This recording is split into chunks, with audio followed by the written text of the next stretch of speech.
The first thing, vote your ballot front and back. The presidential election gets all the attention, but in fact, oftentimes you're going to have a bunch of local races. To vote, fill in the oval as shown in the picture to the right. Can't just do a check or an X, that won't count. The first person to vote for is my favorite candidate for president and vice president. Generally, I don't share my ballot. In this case, though, I think you all know I'm voting for Joe Biden and Kamala Harris. President Obama this week walked Biden supporters through filling out a ballot. Just let that sink in. It's not just some performative measure. Here in the United States, we make it so difficult for some people to vote, whether it's holding elections on a Tuesday, making it hard for working folk to get to the polls, or it's filling out a ballot that is counterintuitive. Americans routinely face issues with their ballots. They always have, by the way, so much so that we needed, in this case, a former president to explain how to do it. As I said a few minutes ago, there are better ways of doing this, ways which we could make it easier in which citizens could vote. But instead, we've actually seen things get more difficult, longer lines, confusing processes, and concerns that even when you finally do get your ballot and you do vote, the ballot might not get counted or may not make it in time to where it needs to be. So what can we do after this election and for future elections? Here to discuss this with me is Federal Election Commission Commissioner Ellen Weintraub and Nicole Hannah-Jones, co-founder of the Ida B. Wells Society and the New York Times Magazine correspondent on racial injustice. Good morning to both of you. Thank you for being with us. And I mean for this to be a productive conversation, Nicole, because I'm frustrated. I think you can tell. It doesn't need to be this way, but ultimately something about what you do in the next 10 days can have an effect on how this happens for the rest of American history. We can actually change this. We can actually become the country that makes voting easier, not harder. Yes, absolutely. And thank you for having me on and really for what has been some of the best reporting during this election that we've seen. We have intentionally made voting hard in this country. And so, of course, that means that we can intentionally make voting easier. One of the first things that Congress can do after the election is to change the Voting Rights Act, to alter the Voting Rights Act in a way to really pull back the gutting of it by the Supreme Court. This is what has allowed this wave of voter suppression laws. This is what has allowed states in the former Confederacy like Texas to close more polling places than any state in the country, to make it more difficult for cities, for areas with large Black and Latino populations to vote, to make it difficult for all Americans to vote. So we do have the power. This election is, the most important election in my lifetime for certain, for many reasons. And one of them is whether we are going to continue to expand democracy or whether we are going to continue to try to shrink it. Ellen, one of the things about the other countries that I've talked about is that federal elections are federally run and administered. So things like registration, identification requirements, rules about who can be at a polling place, the number of polling places, they all tend to be determined with a standard that is applied across the country. Tell me how that works in America. I mean, to what degree are we really 50 presidential elections rather than one? Well, it's even more than that, because sometimes there are different rules from one county to the next. We have such a decentralized system. And maybe this made sense in the 18th century when it was first set up. But I think we really have to come out of the horse and buggy age when it comes to how we organize our elections. You are entirely right that I'm not aware of any other nation that doesn't have a national body that actually runs the election for the entire country. Now, there are provision. There's a provision in the Constitution that says the time, place, and manner of elections is set by the states, but we can set national standards. We could, for example, there is absolutely nothing stopping us from making a national holiday on election day. I've observed elections around the world, and I have never been to another country where they run the election on a work day. Usually it's on a Sunday. So we could move it to the weekend. We could make it a national holiday. We could combine it with Veterans Day, because after all, what did the veterans fight for if not our democracy? We could make voting registration easier.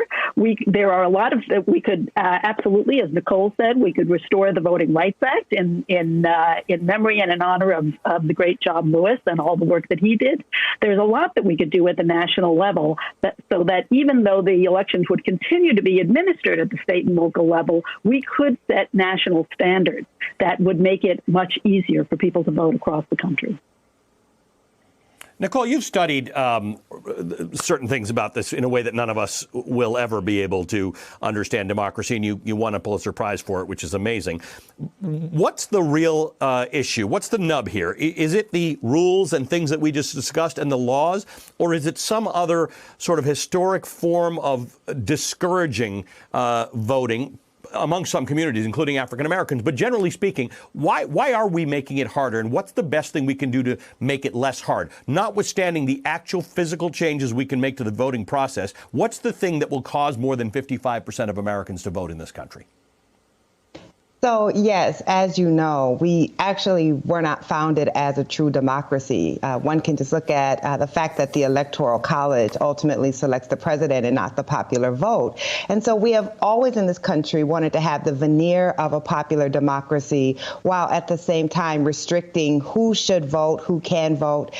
For most of the history of this country, women could not vote, Black Americans could not vote, Native people were not considered voting citizens in this country. So we have long restricted it both through law and through race-neutral law after the 15th Amendment passed. So when we look at voter restrictions today, we hear people say, well, these apply to all races equally, so they can't have a racial intent. Well, we haven't had explicitly racist electoral law since the 15th Amendment, but the grandfather clauses, which said you had to have a voting grandfather to be able to vote at a time when most Black Americans' grandfathers had been born into slavery, was a race-neutral law with a race-explicit effect. The same thing with literacy tests, the same thing with poll taxes.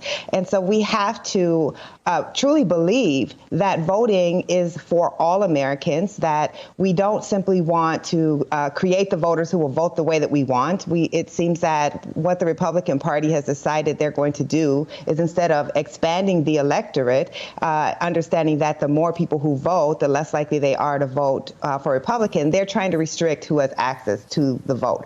So we as Americans have to demand a more free and fair system of elections. We have to understand this is not ancient history. My grandmother could not vote until she fled Mississippi to come to the North. We aren't talking about a history that is old, and we're talking about courts even now that are finding that efforts to suppress the vote are being done with surgical precision to decrease the Black and Latino vote. We could have a holiday to vote. We could expand mail-in ballots. I lived in Oregon. Oregon, you vote by mail. You have voted by mail for years and years. There are many things that we could do, but that is presumed on the fact that we want more people in this country to vote. And that's just not historically been the case. Yes, and that's why voting in big numbers might send messages to people that we actually need these changes. So, Ellen, of these changes that we are discussing, who initiates them? Who makes them? What can I tell voters right now to say, if you go out and vote and your sentiment is heard, is it your legislature? Is it Congress? Is it the President of the United States? Who should initiate the big changes that we need to the ways in which we vote and the goals of getting more people out to vote and making it easier to vote? Well, it's a combination of people. Right now, there are a lot of rules that are set by state legislators. So people really need to pay attention. A lot of people focus on the big picture issue, the races. The presidency, obviously, is what a lot of people are looking at. But you have to focus also on who your state legislators are, because they set a lot of these rules. It is state legislators in Florida, for example, who, after the voters overwhelmingly decided that they wanted returning citizens who had been imprisoned to be able to have the right to vote, the legislature basically overturned the will of the people by imposing a requirement that they pay off fees that they couldn't even tell people how much they owed. So it starts at the state legislative level, but also there are bills in Congress that would expand rights to vote, that would improve a lot of these measures that we've been talking about. If we wanted a national holiday on Election Day, obviously that would be a national law. So you have to look at your national legislators, and One thing that we have a little bit less influence over, although in some places at the state courts, people do vote for state judges. Look at the records of your state judges also if you're in a position to vote for them, because there are a lot of provisions that once they get enacted, they get challenged in the courts. And then you need to have judges who are committed to free and fair and accessible voting for every single citizen, because we've seen some bad court decisions where courts strike down rules or reimpose rules that end up disenfranchising people.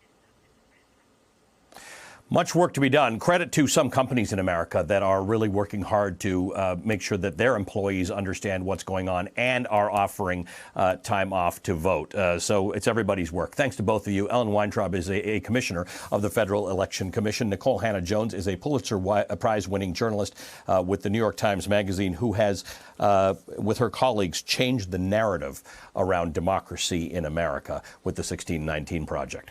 Hey there, I'm Chris Hayes from MSNBC. Thanks for watching MSNBC on YouTube. If you want to keep up to date with the videos we're putting out, you can click subscribe just below me or click over on this list to see lots of other great videos.